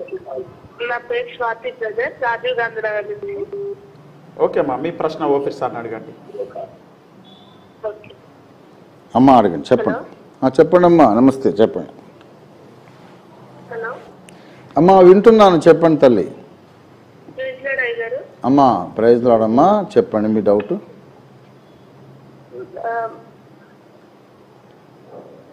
అంటే అబ్రహాము దేవుడు ఎందుకు విశ్వాసములకు తండ్రి అంటే మనందరికీ తండ్రిగా పెట్టారు, నోవాహును ఎందుకు పెట్టలేదు? ఎందుకంటే నోవాహును పెడితే కూడా మీరు ఇదే ప్రశ్న అడుగుతారు కాబట్టి. నోవాహును పెడితే హనోకును ఎందుకు పెట్టలేదు అంటారు మీరు. మరణము చూడకుండా హనోకు ఎత్తబడ్డాడు కదా, దేవునికి ఇష్టడై దేవునితో నడిచాడు కదా. మరి హనోకును విశ్వాసులకు తండ్రిగా పెట్టకుండా నోవాహును ఎందుకు పెట్టాడు? నోవాహు ద్రాక్షరసం తాగి తప్ప తాగి బట్టలు లేకుండా పడ్డాడు. ఇలాంటి మైనస్ మార్కులు హనోకుకు లేవుగా. ఇంకా హనోకు వుడ్ బి బెటర్ పర్సన్. దేవుడు విశ్వాసులకు కర్తగా, విశ్వాసులకు తండ్రిగా, విశ్వాసులకు ఫాదర్గా అబ్రహామును ఎందుకు పెట్టాడు అనే దానికంటే బెటర్ క్వశ్చన్ ఏంటంటే, దేవుడు విశ్వాసులకు తండ్రిగా నియమించిన అబ్రహాములో నుండి దేవుడు మనకు ఏం పాఠాలు నేర్పిస్తున్నాడు అనే యాంగిల్లో చూసి ఆ పాఠాలు నేర్చుకోవడం మంచిది. అబ్రహామును దేవుడు మనందరికీ విశ్వాసులకు తండ్రి అని ప్రకటించి అబ్రహాము ద్వారా మనకు ఎన్నో పాఠాలు నేర్పిస్తున్నాడమ్మా. బైబిల్ అంతా ఆ పాఠాలు రాయబడ్డాయి. ఒకరిని దేవుడే పెట్టాడు, పెట్టి ఆయనలో నుండి కొన్ని పాఠాలు నేర్పిస్తున్నారు, అవి మనం నేర్చుకోవాలి. కానీ ఆయన ఎందుకు అంటే అది ఎలా ఉంటుందంటే, టెక్స్ట్ బుక్లో ఉన్న మ్యాటర్ చదువుకోకుండా ఇది ఫలానా ప్రెస్లో ఎందుకు ప్రింట్ చేశారు, ఇంకో ప్రెస్ ఎందుకు కాదు అని అడిగినట్టు ఉంటుంది. మనం అడగాల్సిన ప్రశ్న, విశ్వాసులకు తండ్రి అని దేవుడు నియమించిన ఇతడిలో నుండి నేనేమి నేర్చుకోవాలి అని అడిగి నేర్చుకుంటే మనం సంపూర్ణ సిద్ధి పొందగలుగుతామమ్మా. ఓకే అమ్మ, థ్యాంక్స్ ఫర్ కాలింగ్. జాబ్ లభించిన ఆశిస్తాను. ఓకే సార్, శ్రమల కాలంలో బైబిల్ చదవడం కష్టం కదా, విరోధి చదవనియడు కదా, మరి పూర్తిగా ఎప్పుడు నేర్చుకోవాలి? మరి మన జీవితం కూడా సరిపోదు కదా నేర్చుకోవడానికి, మరి ఎలా ధ్యానించాలి అంటే అమర్ మహబూబ్ నగర్ నుంచి అడుగుతాం. బైబిల్ అంతా ఎగ్జాస్టివ్గా ఇక ఏమీ మిగలకుండా మొత్తం నాకు తెలిసిపోయేటంత, జీర్ణించుకునేటంతగా నేను చదివి తెలుసుకోవాలి అనేది ఏ నరమానవుడికి ఎప్పటికీ సాధ్యం కాదు.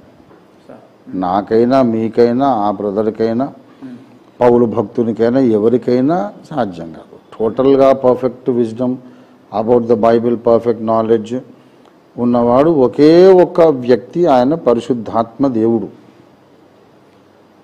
ఇప్పుడు బైబిల్ను చదవాలంటే శ్రమల కాలంలో కుదరదు కదా అంటున్నారు కదా.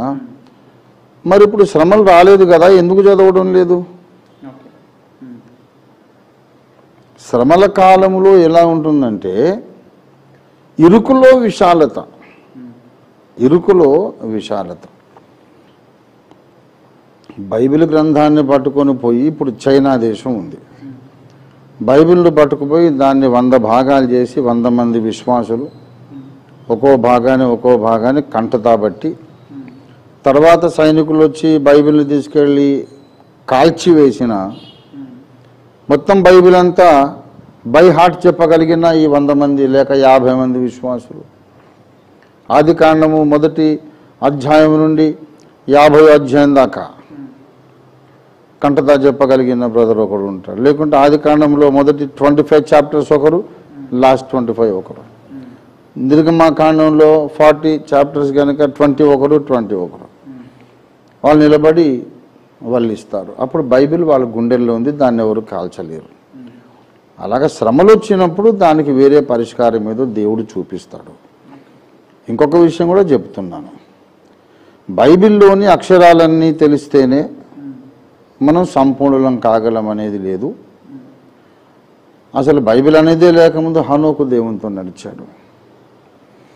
ఇప్పుడున్నటువంటి ఈ షేప్లో బైబిల్ తయారు కాకముందే, ఒక్క ప్రవక్త గ్రంథం కూడా లేకముందే, పంచకాండములు మాత్రమే ఉన్నప్పుడు ఏలియా దేవుని కొరకు రోషం కలిగి జీవించి అగ్నిరథం మీద పరలోకానికి వెళ్ళిపోయాడు. గనక ఈ అక్షరాలతో, ఈ ప్రింటెడ్ లెటర్స్తో ఉన్నటువంటి ప్రింటెడ్ పేజీల బైబిల్ మనం బాగా చదివితేనే భక్తులం, లేకుంటే భక్తులం కాదు అనేది సరైన కాన్సెప్ట్ కాదు. ఇప్పుడు బైబిల్ ఉన్నది కనుక మనం అలాగ మాట్లాడుతున్నాం. అంతేగాని ప్రాచీన కాలంలో బైబిలే లేకముందు మరి భక్తులు ఎలాగ దేవునితో నడిచారు? ఇదిగో భూలోకమును తలకిందులు చేసిన వారు ఇక్కడికి వచ్చారు అని అపోస్తలులు ఆ పేరు పొందినప్పుడు వాళ్ళ చేతిలో ఇలాంటి బైబిల్ లేదే. అసలు ఆ మాటకు వస్తే ఇట్లాంటి షేపులో బైబిల్ పౌలుకే లేదు. నన్ను పోలి నడుచుకోమన్నాడు ఆయన. గనక బైబిల్ లేనప్పుడు, చదవలేనప్పుడు, అవకాశము లేనప్పుడు పరిశుద్ధాత్మ దేవుడు అప్పుడేలాగా కార్యం చేయాలో చేస్తాడు. కానీ ఒక ఇంపాసిబుల్ సిచ్యువేషన్ను మనం ఊహించుకొని ఊహాజనితమైన దాని గురించి మనం బాధపడే కంటే ఇన్ ద గివెన్ సిచ్యువేషన్, ఇప్పుడు నేనున్నాను, మనకు ఫ్రీడమ్ ఉంది, సెక్యులరిజం ఉంది, సెక్యులర్ రాజ్యాంగం కింద బాబాసాహెబ్ పుణ్యవాణి మనం బ్రతుకుతున్నాం, బైబిల్స్ అవైలబుల్గా ఉన్నాయి. ఇప్పుడు మనము ఎంతసేపు చదువుతున్నాము, ఎంతవరకు పరిశోధిస్తున్నాం, ఎంతవరకు దేవుని పోలికలు చెక్కబడడానికి మనం సాధన చేస్తున్నాం, ఇది చూడాలి. కాబట్టి ఆ టైం వచ్చినప్పుడు దేవుడు అన్ని కాలములకు సరిపోయినవాడు. ఈ కాలంలో పని ఆయన ఇప్పుడు ఉన్న సౌకర్యాలతో ఆయన పని చేస్తాడు. సౌకర్యాలు లేకముందు, ఇవి లేకుండా పోయిన తర్వాత కూడా ఆయన పని చేస్తాడు. So let us not talk about a imaginary situation, live in the real existing situation and do the best. Thank you. KPTR Prasad గారు అనకాపల్లి నుంచి అడుగుతూ ఉన్నారు, పాస్టర్ గారు, అయ్యగారు యేసుక్రీస్తు నామంలో ప్రార్థన చేయని ప్రవక్తలను బయలు ప్రవక్తలు అనవచ్చా, అనకూడదా? యేసుక్రీస్తు నామములో ప్రార్థన చేయని ప్రవక్తలను బయలు ప్రవక్తలు అనవచ్చా? అంటే ఇప్పుడు నాకు ఆ ప్రశ్న ఇంకా కొంచెం క్లారిటీగా కావాలి. నజరేయుడైన యేసుక్రీస్తు ప్రభువును రక్షకునిగా అంగీకరించి ఆయన్నే రక్షకునిగా అందరికీ చాటించి తమ రక్షకునిగాను లోకానికి రక్షకునిగాను యేసు ప్రభువును నమ్మి చాటిస్తున్న వాళ్ళు అయితే ఇంకా వాళ్ళు బయలు ప్రవక్తలు కాదు. ఇప్పుడు యేసుక్రీస్తు నామంలో ప్రార్థన చెయ్యని ప్రవక్తలు అన్నాడు అంటే బహుశా వారు యెహోవా సాక్షులను గురించి అంటున్నారేమో. వాళ్ళు బైబిల్లోని దేవుడికి అనే ప్రార్థన చేస్తారు, యేసు ప్రభువును దేవునిగా ఒప్పుకోరు. కనుక వాళ్ళను బయలు ప్రవక్తలు అనొచ్చా అంటున్నారేమో, మనకు తెలియదు. ఏదేమైనా శిలువ యజ్ఞము మీద విశ్వాసం ఉంచి యేసు రక్తములో కడుగబడి రక్షణ పొందిన వాళ్ళను మనం అంత తొందరగా ఖండించి అంత తొందరగా శత్రు శిబిరంలో వాళ్ళను చేర్చకూడదు. యేసు రక్తంలో కడగబడిన వాడు యేసునామంలో ప్రార్థన ఎందుకు చేయుడు? తప్పకుండా చేస్తాడు. యేసు రక్తంలో కడుగుబడి రక్షణ పొందినవాడు యేసు ప్రభు నామంలో ప్రార్థన చేయడానికి ఇష్టపడడం లేదంటే అసలు ముందు వాడి రక్షణార్థమైనటువంటి ఆ విశ్వాసమే సరైన మెట్టు మీద లేదు. ఒకవేళ యేసు ప్రభు రక్తమును బట్టి రక్షణ పొంది ఆయన గురించి సువార్త ప్రకటించడానికి పూనుకొని ప్రార్థన ఒక్కటే యేసునామంలో చేయను అన్నాడు అనుకోండి, అప్పుడు అలాంటి వాడు అసలు ఒక ఊహాజనితమైన పాత్రగా నిజం కాదు. యేసు నా రక్షకుడు అని చెప్పి ఆయన నామంలో ప్రార్థన చేయని ఎందుకంటాడు, అది నిజమైనటువంటి విషయం కాదు, ఊహాజనితమైనది. ఎవడైనా ఒకవేళ యేసు ప్రభు నామాన్ని నేను ఉచ్చరించకుండానే ప్రార్థన చేస్తానంటే వాడు క్రైస్తవుడే కాడు. ఇంకా క్రైస్తవుడు కాకపోయిన తర్వాత బయలు ప్రవక్త అయితే మనకెందుకు, ఇంకెవడి ప్రవక్త అయితే మనకెందుకు, వాడు సైతాన సంబంధం అయినప్పుడు వాడు ఎవరి ప్రవక్త అనేది మనకు అక్కర్లేదు. కానీ సత్య ప్రవక్త అయితే కాడు. అసలు వాడు ప్రవక్త అని ఎవరు చెప్పారు? అసలు వాడు చెప్పుకున్నాడా? నాకు తెలియదు. మరి ఎవరు కొంచెం ఇంకా క్లియర్ కట్గా అడిగితే బాగుండేది. హలో, ప్రైజ్ ది లార్డ్ అండి. ఏం పేరు, ఎక్కడి నుంచి కాల్ చేస్తున్నారు? అన్న నా పేరు చరణ్ అన్న, కర్నూలు నుంచి కాల్ చేస్తున్నా. ఓకే తమ్ముడు, మీరు ఓఫీర్ గారిని మీ ప్రశ్న అడగండి. హలో బ్రదర్ చెప్పండి. హలో అయ్యగారు, ప్రైజ్ ది లార్డ్ గారు. Praise the lord. శరణా మీ పేరు? శరణా అయ్యగారు వచ్చేసి పరలోకంలో అసూయలు దుఃఖాలు ఉండవంటారు కదా అయ్యగారు. పరలోకంలో పరలోకంకి వెళ్ళిన తర్వాత కొందరు ఒక ఉన్నత స్థాయిలో ఉంటారు, కొందరేమో రోడ్ల మీద ఉంటారు అని మీరే చెప్పినారు కదా అయ్యగారు. అయితే రోడ్ పక్కన కొందరు ఉండేవాళ్ళు ఆ ఉన్నత స్థాయిలో ఉండే వాళ్ళని చూసి వాళ్ళకి అసూయ వస్తుంది కదా, వాళ్ళకి బాధ దుఃఖాలు కూడా వస్తాయేమో కదా అయ్యగారు. లేదు లేదు లేదు, బాధలు దుఃఖాలు ఉంటాయి అట్లయితే అయ్యగారు? అలా కాదు నాయనా. అదే కదా ఒక విషయం వినండి. పరలోకంలో మనం పొందే బహుమానాలలో హెచ్చు తగ్గులు ఉంటాయి గనుక నష్టము కలుగుతుంది అనే మాట పౌలు భక్తుడు రాశాడు. 1 కొరింథీ పత్రిక 3వ అధ్యాయము 15వ వచనం. 1 Corinthians 3:15. ఒకటి పని కాల్చివేయబడిన ఎడల వానికి నష్టము కలుగును అన్నాడు. విన్నారు కదా, నష్టము కలుగును అన్నాడు. నష్టము అనేది ఎప్పుడు అంటాము? కొంచెమైనా బాధాకరంగా ఉంటేనే కదా నష్టం. నాకే బాధ కలగలేదు, అయ్యో ఇంత పని అయిపోయిందని అనిపించలేదు అరక్షణమైన, మరది నష్టం ఎందుకు అవుద్ది? నష్టం కాదుగా. కనుక ఎమోషనల్గా భావోద్రేక పరంగా కొంత గాయము అనుభవిస్తారు తప్పకుండా. అయితే యథార్థపరులై ఉంటారు అప్పుడు మనుషులు కనుక ప్రతి ఒక్కళ్ళ ముందు ఒప్పుకుంటారు. నేను ఎంతో గొప్ప సేవకుణ్ణి, జ్ఞానిని అనుకొని, ఆరాధకుణ్ణి అనుకొని, క్రైస్తవ సమాజానికే నాయకుణ్ణి అనుకొని ఎంతో గొప్ప పదవిని ఊహించుకుంటే దేవుడు నన్ను ఇంత చిన్న పదవిలో పెట్టాడు. కానీ తమ్ముడు, దేవుడు న్యాయవంతుడు. నాకు ఇలాంటి నష్టము జరగడము న్యాయమే. ఎందుకంటే నాలో కొన్ని ఉండకూడని లక్షణాలు, చేయకూడని కార్యాలు, రహస్య పాపాలు, అవిధేయతనాలు ఉండింది నాయన. కనుక దేవుడు న్యాయవంతుడు, కృపామయుడు కూడాను. నేను జీవించినటువంటి డబుల్ లైఫ్, 2 బ్రతుకులు, బహిరంగంగా ఒకటి, రహస్యంగా ఒకటి జీవించినటువంటి నా దౌర్భాగ్య పరిస్థితికి దేవుడు నన్ను నరకంలో పడేయకుండా కనీసం మహిమలోనైనా ఉండనిచ్చాడు. ఆ దేవుడు నన్ను శిక్షిస్తూనే నా మీద ప్రేమ జ్ఞాపకం చేసుకున్నాడని ఈ రకమైన సాక్ష్యం ఉంటుంది. నేను నష్టపోయాను, ఇది కూడా దేవుని యొక్క సంపూర్ణ న్యాయమే అనే సాక్ష్యంతోనే భక్తులు ఉంటారు. అక్కడ అసూయ, మళ్ళీ నెగిటివ్, ఎదుటి వాడి మీద బాధ పెట్టుకొని కుళ్ళు, కక్ష, ద్వేషం అదంతా ఉండదు. పరలోకంలో ప్రతి ఒక్కడు దేవుడు న్యాయవంతుడని ఒప్పుకుంటాడు. నాకు జరిగిన ఈ నష్టము కూడా దేవుని న్యాయానికి ప్రతీక, తార్కాణము, రుజువు అనే సాక్ష్యంతోనే ప్రతి పౌరుడు పరలోకంలో యుగ యుగాలు జీవిస్తాడు. అది విషయం బ్రదర్. అయితే చిన్న ఒక్క క్వశ్చన్ అయ్య గారు. One more. ఓకే. అవునయ్య గారు. అయితే మనం పరలోకం వెళ్ళిన తర్వాత అక్కడ ఏ భాష ఉంటది గారు మాట్లాడడానికి దేవుడితో? ఆ భాష ఫలానా భాష అని ఇప్పుడు చెప్పినా సరే మనకు అర్థం కాదు. ఇప్పుడు ఆ భాష మనం మాట్లాడే ఏ భాష కాదు నాయన. హెబ్రీ కాదు, గ్రీక్ కాదు, తెలుగు కాదు, సంస్కృతం కాదు, ఇంకా ఈ భూమి మీద ఉన్న వేల కొద్ది భాషల్లో ఏది కాదు. పరలోకంలో వేరే కొత్త భాష ఉంటుంది. ఇప్పుడు మనం భూమి మీద ఎరిగినటువంటి ఏ భాష కాదు. అంతవరకు చెప్పగలం. Okay brother, thanks for calling. జవాబు లభించిన ఓకే థ్యాంక్ యూ. సార్, క్రైస్తవులు శరీరం మీద టాటూ వేయించుకోవచ్చా?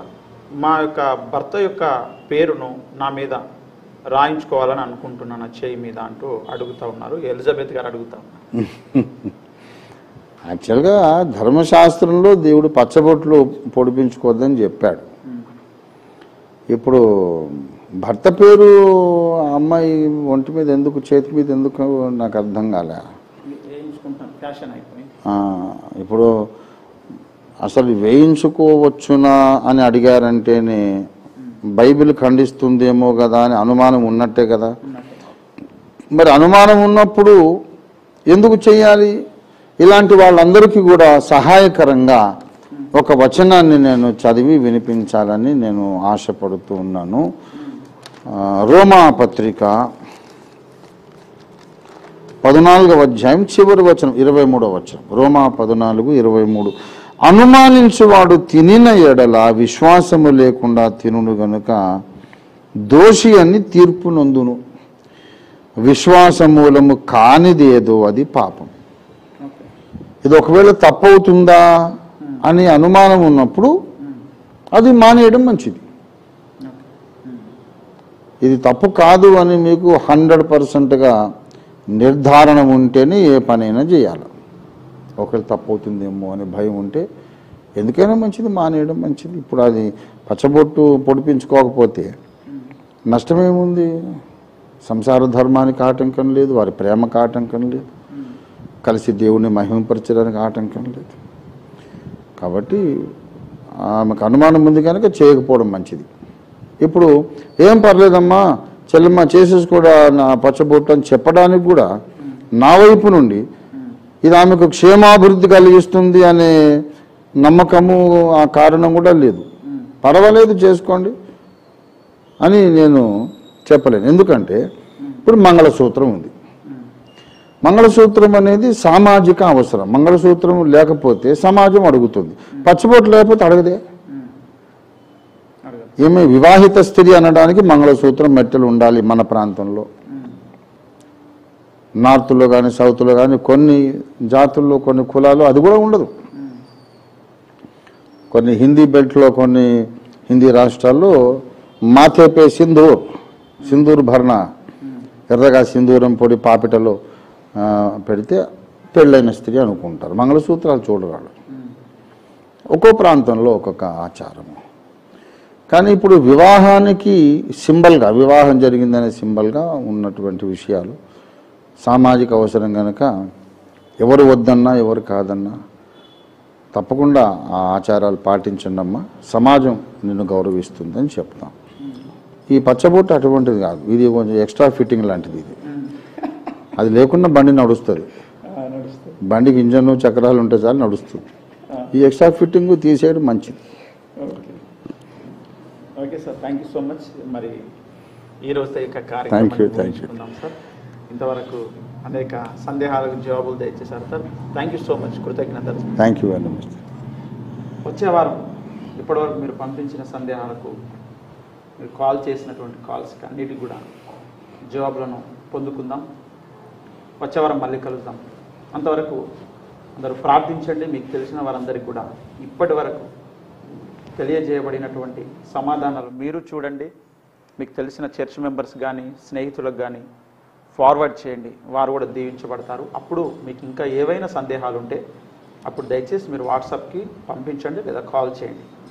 వచ్చే వారం మళ్ళీ క్షీరసాగర మదన్ కార్యక్రమంలో మళ్ళీ కలుసుకుందాం. అంతవరకు సెలవు. Thank you so much.